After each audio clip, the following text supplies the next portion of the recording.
Hold on, let me fix the camera. There. Okay. There we go.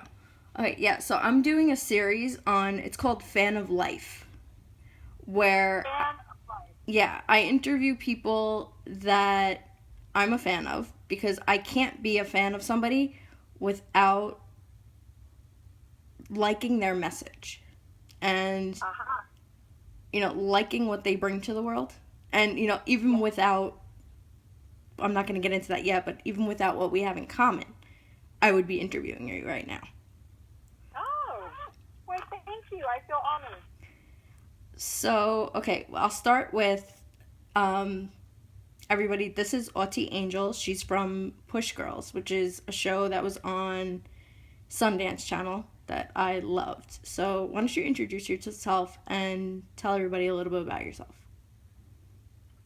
Well, as she said, my name is Auti Angel, and I will be your angel for today. I am so blessed and honored to be here with you today.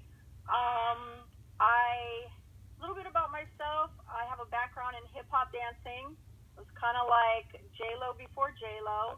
I danced with Easy E and NWA and LL Cool J on the Grammys, and I was about to sign a record deal with Columbia Rough House, and then I got into a car accident that left me paralyzed from the waist down due to a spinal cord injury. I'm a T10, T12 complete paraplegic, so no feeling or movement from the waist down. And um, should I go a little further and tell you what I'm doing today? Go ahead. Go right ahead. Okay. Well, I want to encourage and inspire everybody not to give up on your dreams. I know sometimes we look ahead and we don't see the manifestation of what is to come. So we're like, I hope, I hope, I hope. But you can hope all you want, but you got to move in faith. If you sit back and just hope, it doesn't go anywhere. But if you actually move in faith, things begin to manifest. And I say that because a dancer, once a dancer, always a dancer, as I always say, a dancer uses the use of her legs but yet still finds a way to dance. Back in the day in 1992 when I got injured, yes, 24 years ago, there was nobody like me. There was nobody dancing. There wasn't even wheelchair dance that I knew of. So it didn't start until later on. I actually started dancing immediately. I don't recommend this at all, but I would sneak out of the hospital to go host my own music video show. And I would interview artists like Snoop Dogg and Warren G and um, who else? Ice Cube, Chris Tucker, all these individuals. And then I would also, when I would go interview them, it would be sometimes at a club in the VIP section, and then I would look at that dance floor. I'm like, I gotta figure out how I still can dance. So I did. I just went out there and just started doing my thing and started figuring out tricks and everything, and that's how I ended up becoming the pioneer for wheelchair hip hop. And so I have a legacy that leaves me behind right now. That I have, young uh, women and men that are doing dance moves like I do, and so I'm so blessed that I got to sow that seed. And when I was saying, move in faith, I moved in faith. I moved in faith, knowing who I was, knowing the dreams that I had inside of me and I wanted to get out. So I moved in faith, and I would go to individuals and say, look, I'm still a dancer. Look, I'm still a dancer. So I'll tell you a quick testimony if that's okay. Sure. I I can went listen to to you all day, so. I I'm went to up, an audition. guys. I'm up at 3 o'clock in the morning because I'm in New York and she's in LA. I'm up at 3 in the morning on Instagram with this girl. So. I went to an audition for an agency. I'm not going to say the name, but I went to an audition for the agency for their dance department. And they looked at my wheelchair and they looked at me. See, I moved in faith. That's the key word, moving in faith.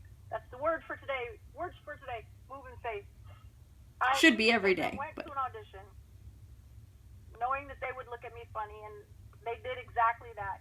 They looked at my chair and they looked at me and they said, well, thank you for coming, but we don't think we'll ever have anything for you. And they sent me on my way. And I went home discouraged and a little bummed out, and I'm like, look,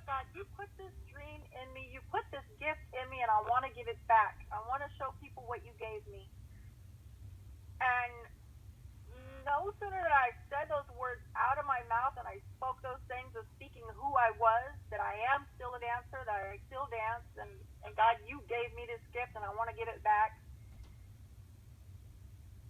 3 days later, I get a phone call from that same agency that didn't sign me. They said, we're looking for a Latin female in a wheelchair who can dance and do tricks. I'm like, okay, I'm going to go to this audition and start a whole Latin female dance troupe. Thinking that's what they were looking for. But this is how God will do. He will do a tailor-make thing. He tailor-made this thing. Latin female in a wheelchair who can dance and do tricks. Come on now, there's no coincidences. No, there's definitely a reason for everything. I get to this audition. I end up going. And the choreographer turns around and she goes, I was looking for you. And I have never met her before. She's like, for some strange reason, 3 days ago, remember I said a prayer 3 days ago, some strange reason, 3 days ago, my dance partner and I my dance partner came up to me and said, I want to do a dance routine with people in wheelchairs. And I said, well, 3 days ago, I said a prayer to God and said, look, put me back in the game. And so I'm here. And I said, well, where's everybody else at? And she's like, oh, they'll be here soon. And I saw empty wheelchairs. And I was like, wait a minute. I was like, well, what is this for? And she's like, you ever heard of Ludacris? And at that time, he was #1 artist in the country. So inside, I'm like, but on the outside, I'm like, yes, I heard of him. A little bit. Yeah, I heard of him. And she goes, well, we're going to be dancing for him. She's like, but I've never done choreography with people in wheelchairs. Can you help me? So not only did God put me back in the game, he put me back in the game to teach, doing what I do, which is not just sitting in the background somewhere in some little video, like off in the corner, not knowing who it is. But he had me choreograph the wheelchair dance routine that's in the stand-up video. And yes, God has a funny sense of humor, because I said, well, what video is it for? She's like, you heard of the song Stand Up? Dun, dun, dun, stand up. I'm like, I was like, wow, funny sense of humor. So, I mean, in a nutshell, I'm still a dancer. I still perform. I still sing. In fact, if you guys follow me on Instagram, which is @Auti Angel, you will see a video of me dancing with Snoop at his Puff Puff Pass Tour #2. But he pulled me up on stage, and I ended up dancing with Snoop on stage in front of everybody. It was just me and him, and it was awesome. So, still doing my thing. I saw that. That was amazing.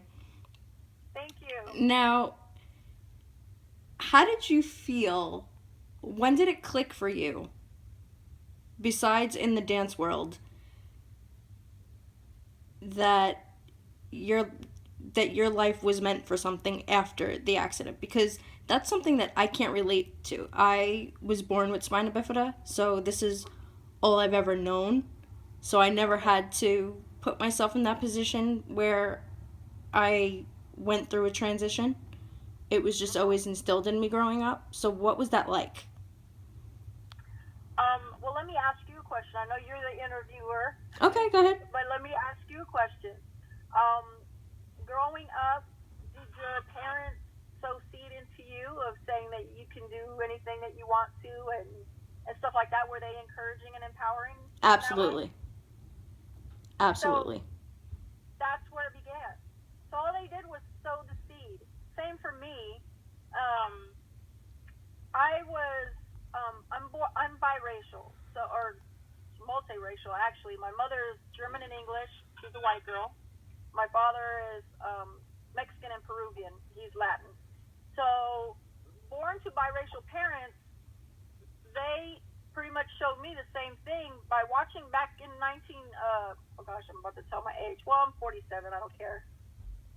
You don't look it. You're never going to look it. Thank you. In 1969, when I was born,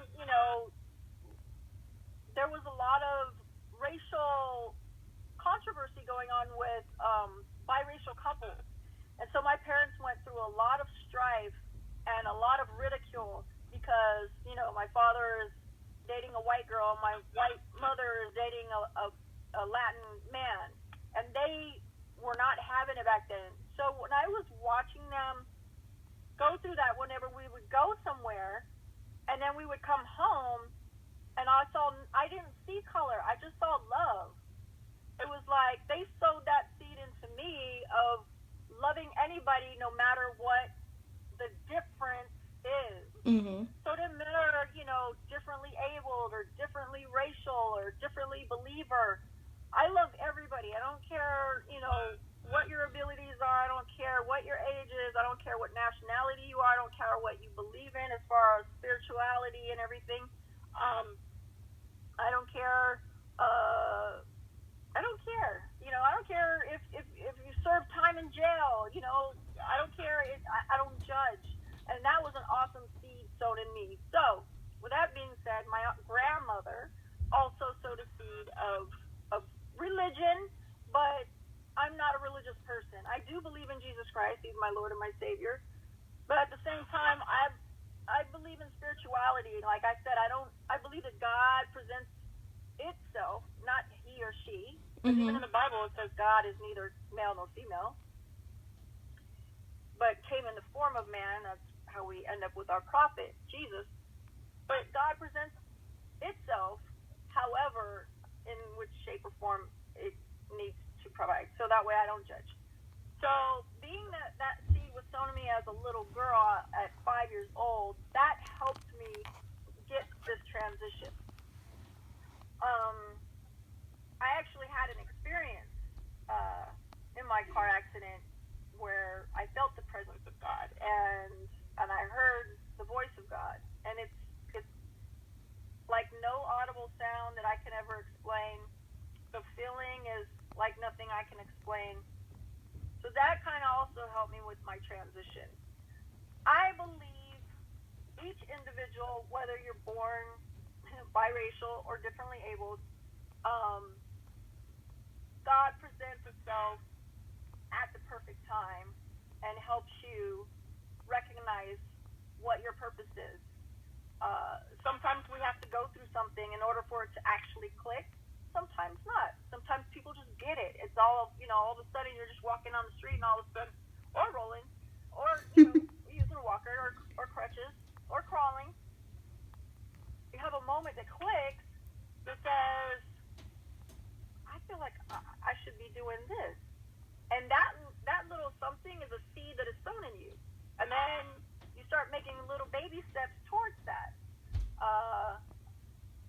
And then that's how it begins to manifest. Because as I was saying before, you have to move in faith, and moving baby steps towards that is moving in faith. Absolutely. Does that answer the question? Yes, absolutely.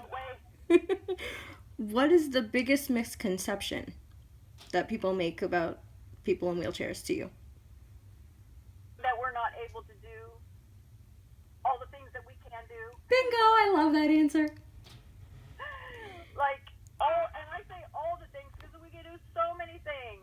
We drive, we cook, we clean, we sing, we dance, we praise, we create, we interview, there's so many things. Even with the individuals that are unable to speak, like they're severe cerebral palsy. Like I believe, because I teach a dance workshop at the Abilities Expo. By the way, I need to do a quick plug. Sorry if you don't mind. Go ahead. I will be in Toronto, Canada, this month. I believe it's the 18th through the 23rd, and I will be teaching a dance workshop. So I hope to see you there. I teach a dance workshop, and I encounter individuals who bring,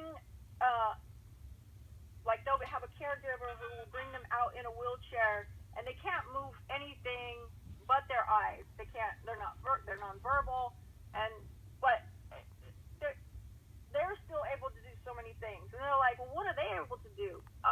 Touch lives. The most important Inspire. thing. That's the biggest thing. The most important thing. And they communicate louder than we understand. Like, God gave me a gift to be able to communicate to them where I'll just be having a full-on conversation, and their parents will be like, oh, well, they can't hear you, or they can't speak. And I'm like, excuse me, we're having a conversation here. Thank you. So I believe everybody is able to do something. And that's the misconception, is that we can't do certain things, but we are able to do so many things. When was the first time, because I've gone through this all my life, but I've brushed it off at a young age.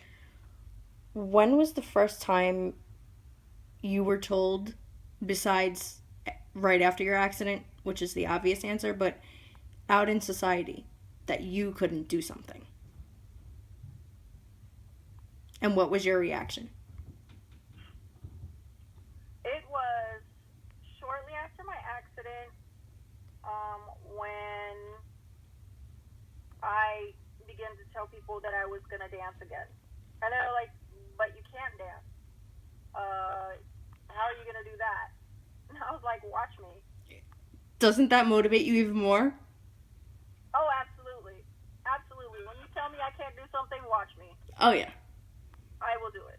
That's verbatim what I say. Conduct, I'll be like, you can't, take heroin. Yet, no, I can't.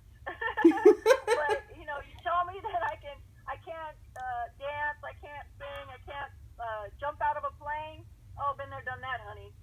And it was awesome. You really have? And do something awesome and positive. That's funny because I say, whenever somebody tells me that I can't, I list jumping out of a plane as one of the things that I wouldn't do anyway. Really? Yeah, I'm like, you know what? Well, okay, there are things that I probably still could do, but I would choose not to. Right. Skydiving, let me tell you, girl, it is the most awesome experience ever. Yes, it's frightening. You're like looking out of the plane like, I'm about to go out of the plane. But once you're out, you get a bird's eye view of God's creation, and you're just like, whoa, this is amazing. Because, you look out of a window and you can only see portions, but when you're outside of the plane, you see everything, land, water, mountains, clouds, everything, and you're just like, okay, how does somebody not believe that there is a God with all of this awesomeness? That sounds awesome. I would be petrified, but I know that if I did ever take the leap, I would have your reaction. But I'm not there yet. My bucket list is dolphins. Swimming with dolphins is next for me. At some point. Let me know when you go. I want to go. That's one of my bucket lists. I'll go with you. I would love to come out there wherever we're going to go. Hawaii's right there. We could go there and do it. I don't know. We'll talk later. Let's go. Yeah, let's do it. So, what's next for you as far as, are we going to see you on TV again? Can you spill? I can't spill everything, but I will say that, yes, you will. And there's film, television, and music on the way. That's all I can say. Awesome. And will you be at the next Abilities by me? Because I'm considering going by New York. New York. You know what? It would have to be, this year, 2017. I have to look and see what the date is and see if I'm booked, because what is awesome, like I was saying, that I got a chance to sow seed into others that are dancing now. So we have Chelsea and her dance troupe, which are the Rollettes. They, if I'm not there, they're there. Okay. So, and what's so awesome, since I've been injured, is the dance community has grown so large. And now that, because at first when I joined the Abilities Expo crew as their dance ambassador, I was the only one. And now, years later, they have multiple different type of dance groups and troupes that are around the different states. So if there's somebody that's in your state and in your area that's already out there, then I might not be going there, and they'll have them. But if not, then I'll be there. So I'll try and root for New York, because I really miss New York. I definitely want to see you the next time, but we'll definitely make it when there's not a lot of snow. Right. Well, I don't mind the snow so much. Oh, I do. Actually, I shot musical chairs in New York. You know that, right? I didn't know it was in New York, but I did see the movie last year. It was funny because we were living with my aunt and my uncle at the time, and my aunt goes, "There's this movie on musical chairs. you were the first name that flew out of my mouth. I'm like, oh my god, that's Auti's movie. What channel is it on? That was Awesome. Yeah, a we really filmed that good in movie. New If York, anybody and I hasn't actually seen it stayed at yet, the Roosevelt Hotel for 2 months while we shot, and I would roll from the Roosevelt from 45th and where's the train station down there? around 34th ish, 31st, 34th. Yeah.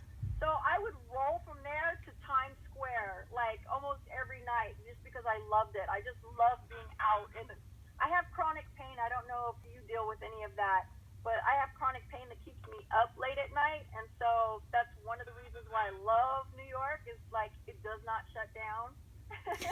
So I can actually go out and be amongst the people and be like, okay, we're still alive. We're still going. Yeah, take your mind off the pain, right?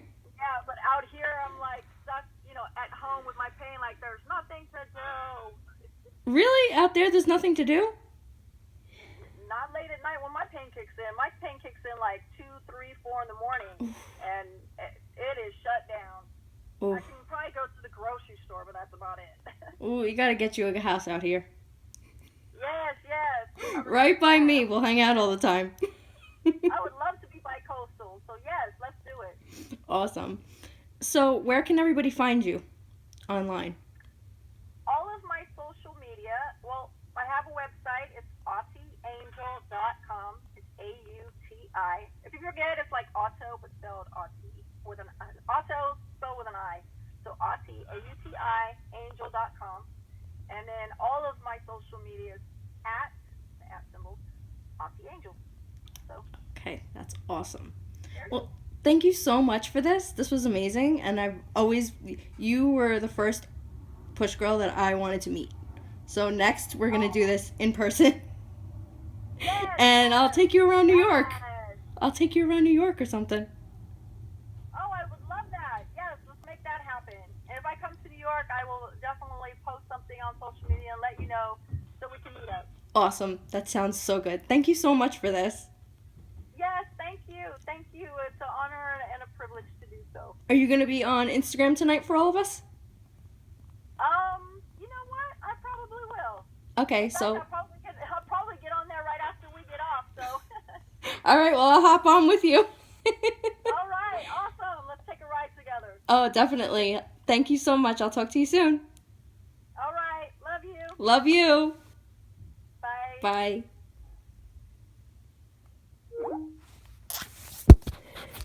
Oh, God. That was awesome.